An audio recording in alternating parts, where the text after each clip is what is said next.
Are you ready? Are you ready? I'm ready. Okay, because I'm ready, and it's exciting. We're in exciting times here. Summer, and Nick and I have been traveling through the Bahamas. We've been traveling to the Keys. We've been going all over in Poli Ridge, Gulf of Mexico. So here's the next series of films that you're getting ready to watch. Deep drop summer vibes. We've spent a lot of time on our own boats, on different boats. And one of the things that we always do is we watch how people do things. Other people's tackle, other people's techniques on a rod, what I liked about it, what I didn't like about it. So here's the beauty of it. Nick and I, obviously having the store, are constantly talking about tackle and rigs and techniques. So in this 3 to 4 film segment on deep dropping in the summertime, this is really cool. We're going to start this one off by talking about the rig that we make and sell in our store and around the globe for deep dropping. Now, is it 11 through 16, the sizes? 10 through 16. So we're all the way down at a 10-0. A 10-0 hook is very small. 10-0 hook is a snapper hook. And it goes through a grouper hook. So we're catching snapper and grouper of all types and sizes. So when we look at our rig, just hold that rig. You're looking at a main line of 300 or 400, Nick. This is 300. And your droppers are? 300. Okay. The whole rig is made out of 300. It's not overly long. Some of the rigs that you see in some of the boats that we fish on are twice this long. Yep. What does that do for you? If you're fishing for small snapper and you wanted to double this rig up, could you catch 10 snappers on one rig? Absolutely. Could you do it as one person? Probably not. Putting a lead into a rod holder that's 20 feet away from you or 15 feet away is difficult, especially if there's 6 or 8 fish on a rig.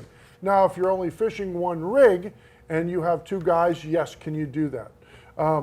But for the most part, our rigs, based on size, separation, and what we're doing, are perfect for what we're catching. They're basically the standard. Could you make the drops longer? Would it be more? We're talking about a standard deep drop rig. Now, here's the great part of this rig. Guys, at 2 conchs, Yep. these guys live offshore dropping. They use these rigs.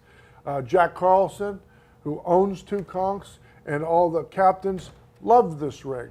It's a very simple rig. It's easy to deal with, not too long, easy to put in the boat. And usually they're using 2 or more rods on each drop. So when we look at rigs, guys, and you look at a 3-way swivel, which is in my hand, I've been on 5 or 6 different boats over the last 3 months, giving the swordfish a break, and I've really concentrated on deep dropping. I would tell you that I truly, as far as the swivel mechanism itself, holding the branch of the line, I feel like there's not a huge advantage to using any of the other 2 over what we're using. Agree or disagree? Agreed. As long as you're crimping this properly. Correct? And light tackle applications, if you're trying to use 100 or 130, this will not work. Correct. You would have to use a different style. But anything over 200, yeah, it's my favorite. It's easy, and they truly work. Right. So when I looked at all the rigs on the different boats, and as we're talking, you may be flashing up pictures of us with fish over the last 3 or 4 months. And a lot of them were caught on different rigs other than this. But the beauty is, as I'm going back to the rig, and we use this rig a lot, in 2 conchs and some of the boats, and our customers around the world use this rig that send us pictures. One of the best things I've heard about the rig, and the reason we have this. So this is tubing, okay? It's glow-in-the-dark tubing. And tell them about the purpose of why we have this, Nick. It helps keep the rig off the line some. Off what line? The main line. Correct. Also, it doesn't allow your rig to tangle up on the line, which will happen sometimes. Pulling fish up too fast. Correct. And we're going to talk about that in another film. Technique and style and speed. Jack at Tukunk said, man, you know, we really like the rigs, you know, and he was mentioning this part. The biggest frustration, if you think about it, especially for guys who just hit the button and stay on high speed, even if you don't catch something, is when the hook comes back on the main line with a glob of bait on it and it's caught here. Now you can imagine being at the bottom of the ocean and you've got most guys love to put as much bait as they can on this hook, and all of a sudden it's all caught around the main line. Well, the snappers keep pecking you, but they can't really get to the hook because it's around the main line. And so the stiffness of this in general keeps it off the main line. The ability to catch it, the ability for it to fall, which, again, talking about bait, Nick, one of the biggest made mistakes when deep dropping is what? Too much bait on the hook. Why? If you have a giant glob on there, one, it's going to spin every time you pull it up and down, which will spin your rig up. Yep. But the other thing, if it's too big, the fish isn't going to be able to swallow it or let the circle hook do its natural turn and hook method. Correct. That's the biggest thing. So you take that, like you just said, you fill up this part of the hook with bait, and where is he supposed to get hooked? The circle hook needs to go in, needs to be able to lodge into here. Well, if you have this much filled up with bait and you're wondering why you're having fish pull off or you're not having success, that's a huge thing. Now, secondly, and you said it, most guys, they don't use a small squid. Like in a 5 pound or a 5 pound squid or a 1 pound box, you have a squid that's this big. Instead of putting the one squid on, which allows for plenty of bait, or a strip style bait, they're putting squares on the hook. But you know instantly when you put a square bait on a hook and you start to wind it up and you look down, the minute you take it out of the water, it starts what? Spinning. It starts spinning because of the, and think about what it's doing to the rig. It doesn't look that good. A spinning square bait gets caught back up on the main line. That's what it has. So I would highly encourage you, when you're deep dropping, to make a longer bait, either a 6-inch squid and or a 6-inch strip style bait.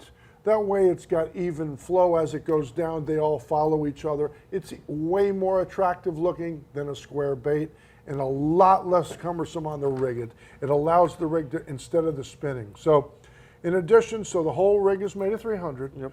You've got the swivel crimps relatively close to each other, enough to be able to catch whatever it is you need.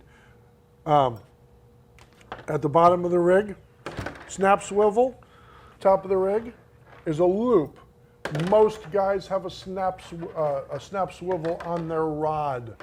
So they're putting a light, then they're going onto the loop with a snap.